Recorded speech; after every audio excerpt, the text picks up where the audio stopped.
saboda yawanci abin da ya fi damun dan adam kenan sai rinka tunanin to anya yanzu wataƙila wannan gwamnatin ta kau kuma a ce ba za mu samu jin daɗi ka to wannan ai haba ai dai mu gwada da in Allah ya wannan hadisin zai iya zama to a'a abin da ake nufi na wajen kusacin ka zuwa ga Allah, wajen nagartarka, wajen ilimi da zaka iya fahimta abin da zai ƙara kusantar da kai ga Allah subhanahu wata'ala zai zama to baya yake shi yasa manzon Allah sallallahu alaihi wasallam ya ce la taqumu sa'a illa ala shiraril khalq.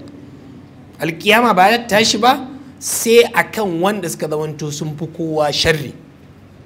da kuma tafiya abin da ya rinka yana tafiya yana zaizayewa yana zagwanyewa yana zaizayewa yana zagwanyewa.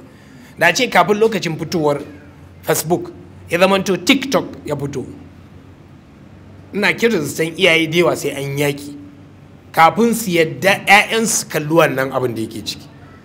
Wayan da yawa waɗansu su suke ma watakila sun san 'ya'yansu na yi, sun san matansu na yi, sun san kuma ba abin da mutum yake ba zai kalla ba na rashin kirki a cikin waɗannan abubuwan. Ya ma fara zama jiki, to mutum bai san gaba irin wannan baɗalar wacce irin baɗala ce za ta bayyana ba, wacce irin baɗala ce za ta bayyana. Da lokacin watakila irin abubuwan da za a gani ana yi a event center da in an tafi biki ba ka taɓa zaton cewa shekara 15-20 baya a yi wannan abun za a ga cewa kamar abu ne da ba zai yi ba, amma abu ne ya yi.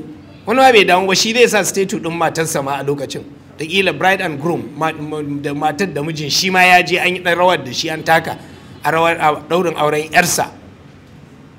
Ya fara zama misali a hankali ba koyi. Me kake tunani nan da shekara 10 nan da shekara 15 wanda zai inkarin wannan abin?